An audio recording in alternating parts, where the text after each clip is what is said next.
For anyone trying to game out how the global economy will perform next year, one person dominates every scenario. We're going to bring thousands and thousands of businesses and trillions of dollars in wealth back to the good old USA. That's what we're going to be doing it and doing it. President-elect Donald Trump has promised to overhaul the US economy. And if he follows through, his plans on immigration, tax, regulation, and trade will resonate far beyond US shores. And I want German car companies to become American car companies. I want them to build their plants here. I want to beat China in electronics.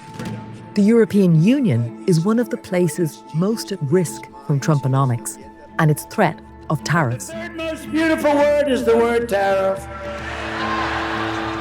The EU's trade-dependent economy is flailing, and its two traditional centres of power, Germany and France, are grappling with political crisis at home. So what does that all mean for the transatlantic economy, the economic relationship between Europe and the United States? Let's try to find out.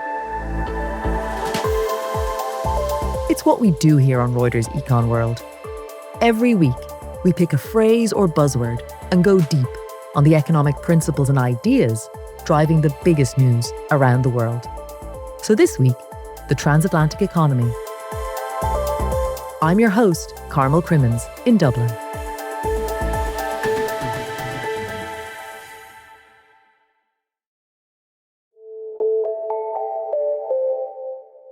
So, I was in New York earlier this month. Reuters has this big annual summit in the city. It's called Reuters Next. You get a lot of executives and people from Wall Street attending. And the mood was, festive. An administration that's going to run a more growthy kind of playbook is one that's quite good for our business and our business activity. That's David Solomon, the CEO of Goldman Sachs, talking about the incoming administration of Donald Trump. It's a big contrast with the mood in the European Union. People here are worried about Trump kicking off a trade war and what that could mean for inflation, growth, and jobs. It's a major threat to the transatlantic economy, which accounts for about 1/3 of global economic output. So what's Europe doing about it? To get some answers, I spoke to Ulrike Malmendier. She's a professor of economics and finance at the University of California in Berkeley. And she's also one of 5 members of the German Council of Economic Experts, which advises the German government on economic policy. I caught up with her when I was in New York. So Ulrike, I feel like it's appropriate to talk about the transatlantic economy, given that we're a stone's throw from Times Square. It's almost like the physical representation of the US consumer-driven economy, fast-moving, people rushing to get where they want to be, Mickey and Minnie Mouse. If we were to think of like the physical representation of the European economy, what do you think? What would it look like? Well, the consumers are clearly not as much rushing to, spend their money on consumption. That's, in fact, one of the big issues right now. The politicians and policy advisors like me are sitting there and saying, why don't you guys spend? Wages have caught up with inflation pretty much, but the European consumer, in particular the German consumer, is very careful and spending really slowly, underspending compared to what any neoclassical model would tell you. I mean, if I consider first separately where the US, North America are and where Europe is, we have seen huge differences in growth over not just the last year, last 2 years, let's say the last 5 years. If I go back to 2019, pretty much today, to 5 years ago, you would measure the growth of the US economy at about 12%. Okay. At the same time, Europe grew by 4%. Within Europe, as a German, I have to add, Germany grows 0.1%. You're letting the side down. You're letting the engine of Europe. The engine of Europe is not doing its job. It's fluttering. Exactly. So we have seen those diverging developments in terms of growth. At the same time, we've also seen that here in the US, there has been a strong movement to what's called reshoring, at best friendshoring, as Janet Yellen and some other politicians would call it. So really withdrawal from globalization, from having trade relationships with everybody. And Europe instead, again, in particular Germany, are trying to hold up its business model of having all sorts of export-import connections. So there is a clear divergence in terms of where we're at in transatlantic exchange trade. At the same time, in terms of closeness in democratic values, but of course also like how we view the economy, how we think about capitalism, Europe and the US are still very close and are going to be allies. So to find a new way how this can work for both cooperatively is, I think, the key question going forward. And particularly as we head into a new administration under Donald Trump, he wants to punish countries or blocs like the European Union, which have a trade surplus with the US.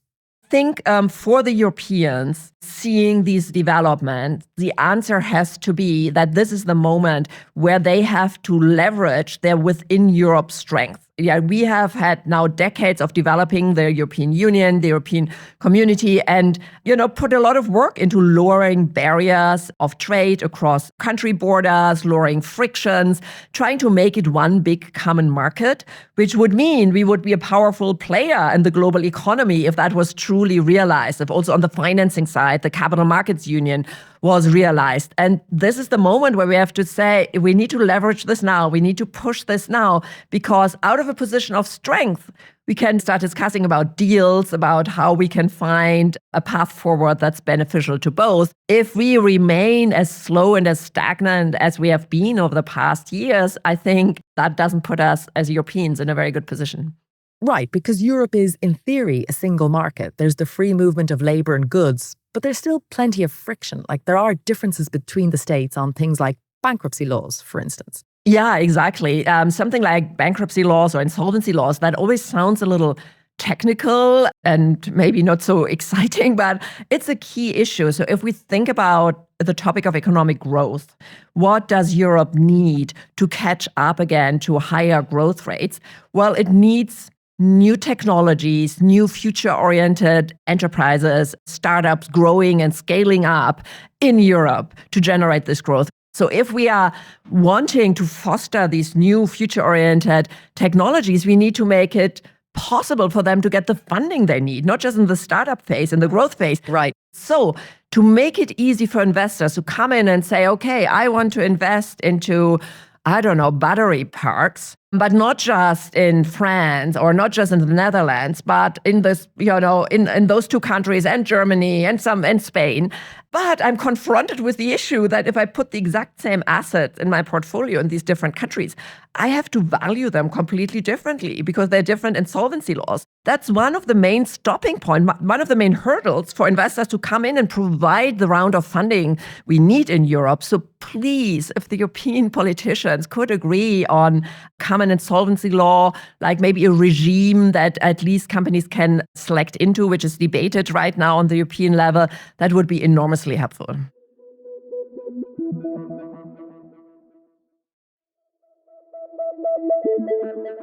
Trump sees tariffs as a way of growing the US economy, protecting jobs, and raising tax revenue.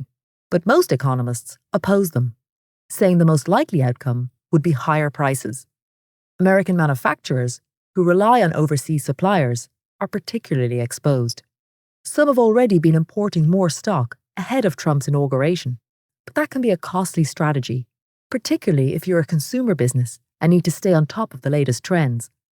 I caught up with Tim Appel, our US manufacturing correspondent, to hear about some of the other real-world examples of what companies are up to.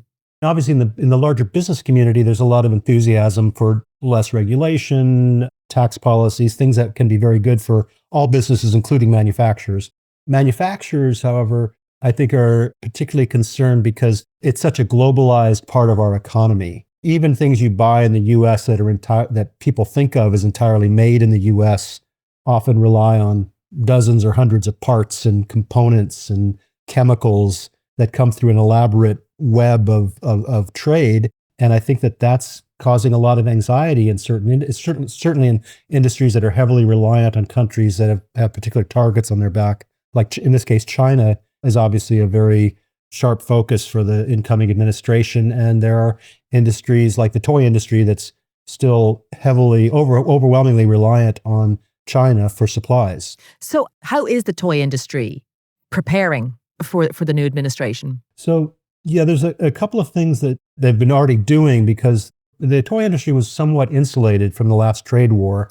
In the end, the really harsh tariffs on China weren't put in place. And so the industry kind of dodged that bullet, but it taught them something. So a lot of the toy makers, Mattel, for instance, was in New York recently and was telling investors, not that they're not exposed, but that they expect next year to be down to 40% of their supplies coming from China, whereas their competitors, the other toy makers, are in the 80% range. So they're they've already done a lot to move things out of China. So tell us about Kids 2, this Atlanta-based company you spoke to. Kids 2 makes a mix. They're known for like the Baby Einstein kind of education-oriented baby toys, kids toys, but they also have expanded into baby products and infant products. And so they're an interesting company because they have a large manufacturing base in China, and they remain like 90% reliant on China. But when I spoke to them, their CEO basically told me they know something is coming. They don't know what it will be, but they need to be prepared. And so they're doing things like they've continued to automate their factory in China, find ways to cut costs in China, because every way they squeeze cost in China, they see giving them a little bit of a buffer against at least more modest levels of tariffs. One of the interesting things that I found that Kids 2 is doing is they're going through all of their products and looking for design options. And obviously the way you place a tariff on a product can seem kind of arbitrary, but it can actually make a lot of difference. So for instance, they already during the last trade war, they looked at their products and they noticed they had an infant chair that if they modified it and put a moving part on it to make it be able to convert into a rocker, it changed its tariff category. So it went from having a 25% tariff to having no tariff because it now is being imported as a rocker as opposed to a chair. And so right now, they figure it's going to take them another 6 months to go through all their products. They obviously don't know where tariffs will hit or what level, but they basically want to be prepared by having looked at everything. Ulrike, you talk about European politicians and the need for them to agree on things like, common insolvency law. But in some countries, like Germany and France, there's a lot going on. They're kind of distracted by their own crises, right? Yeah, this is really, I flew over to Europe after the election here the day after, ready to debate what's our next step forward. Next thing I know is that the Germans are a little distracted, was the very same day, by the coalition crumbling. Just a little bit later, we see that in France, the government is also crumbling. It is a very unfortunate timing. And I just really hope that the message still arrived that this is the moment where we have to leverage the new challenges, right, and just kind of move together, use this crisis to basically give the common market idea the push it has needed for so long. So what are you advising the German government with the health warning that, of course, there will be elections for a new government early next year? The number one issue Germany and a lot of European economies have these days are these aging populations which we have, and as a result, not enough workforce to provide enough number of hours worked. Right. And so to lower the hurdles for people from other countries who are willing to work in European economies to come in, whether that's from India, Morocco, and so on. There were a couple of really good initiatives to lower the bureaucracy, to make the process faster, to make it more attractive. Right. So we are advising within the remaining government and to the opposition to maybe single those out and move forward with them, if at all possible. If it's not possible before February, as soon as possible afterwards. And then the other big theme, at least I have in my conversations with all centrist democratic parties, is this emphasis on capital markets, on funding new growth-oriented technologies. And I'm happy to say the message has really arrived. Okay. Like when I started my job 2.5 years ago, and for sure 5-10 years ago, there was just this enormous focus on keeping the existing traditional industries which have been so important for Germany, which continue to be important, but just kind of to preserve the status quo and kind of make it as easy for them to operate as possible. That is not unimportant, I agree, but there needs to be this growth innovation aspect. Otherwise, we will never leave this path of very flat growth rates. But migration is a hot button topic in Germany right now. For example, the country has put all asylum applications from Syrians on hold since the fall of the Assad regime.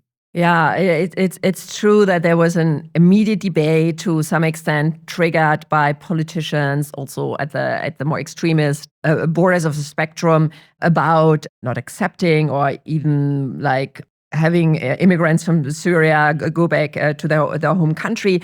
This is exactly the opposite of what Germany needs. I do have some hope that by emphasizing more the importance of these members of our workforce for Germany, that the tone of the debate can swing back. We have, I believe, 3,000 physicians from Syria who are working in Germany. I really do not want them to leave. I'm so grateful we have them. So I'm very much hoping that the more centrist parties will find a way to have this campaign without xenophobia bubbling out, without making Germany a country that seems less welcoming to people who want to work in Germany. It's hard enough with the German language not being exactly the lowest hurdle There's some to long cross. words there. There's some long words to get your head around. Yeah, but the good news is that I think also among business leaders, whoever I talk to, even CEOs of energy-intensive companies, everybody agrees their number one issue is that they don't have enough workforce and that they're starting to do labor hoarding, not letting people go, even if they don't need them right now because they're so worried, will they get them back in the future, which of course drives down labor productivity. What about relaxing the debt and fiscal deficit rules? Is that something that Europe should consider? Because in comparison to the US, the EU is very strict on, how big of a budget deficit you have, how much debt you take on. Yeah, no, that's right. And there's a big debate about that, in particular in Germany. Now, if I look at where the US is going right now with its debt to GDP ratio, I would say, well, maybe fiscal rules aren't so bad because that's at the extreme end. Yes, right. Even if you are the reserve currency and you are the leading economy, I think at some point there will be a government crisis if they don't get this under control. They can't keep going towards, from 120, 125 to, colleagues are projecting they're going to cross 200 in not too far in the future if they don't change something systematically, and that won't be sustainable. So this idea to say, no, we have guardrails here, you need to take into account future generations who won't be able to borrow as much, who will have to be responsible for paying back that debt or pay the interest.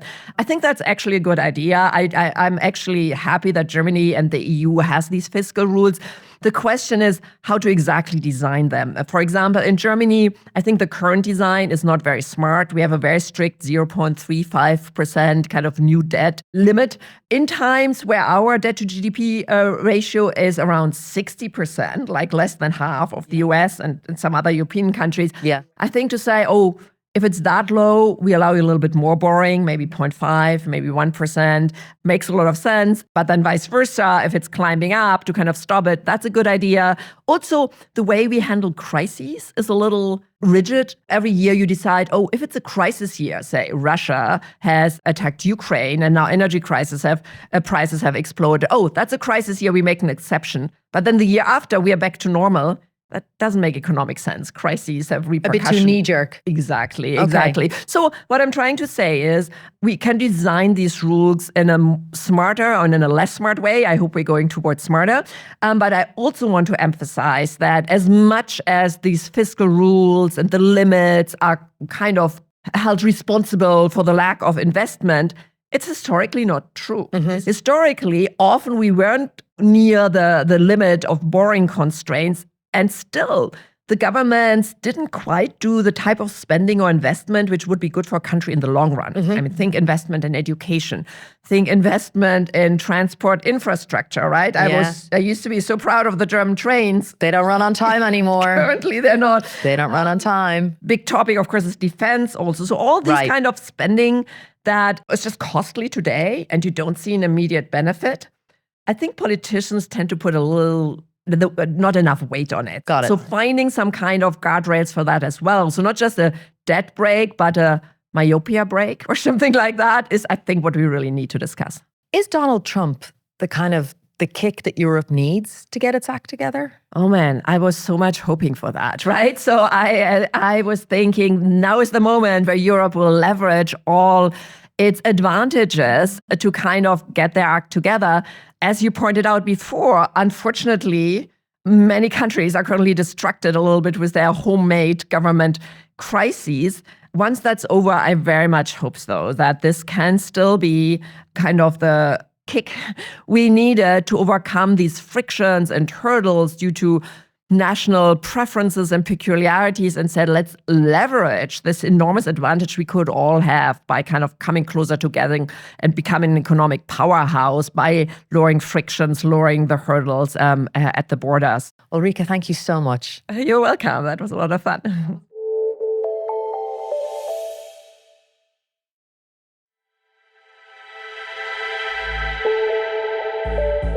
Thank you so much to Ulrike and to Tim. You can read his great work on Reuters.com or the Reuters app. And a huge thank you to you too, the listener, for all the support and feedback this year. This is our last show of 2024. We're taking a couple of weeks off, to gorge ourselves over the holiday season. We'll be back full of remorse and raring to go on January 8th. I hope you get a break too over the next few weeks. If you want to reach out with any thoughts on the show, you can find me on LinkedIn. There's also a newsletter to go with this pod. You can find a sign-up link in the description of today's show. Sound design, music composition, and engineering was by Josh Summer.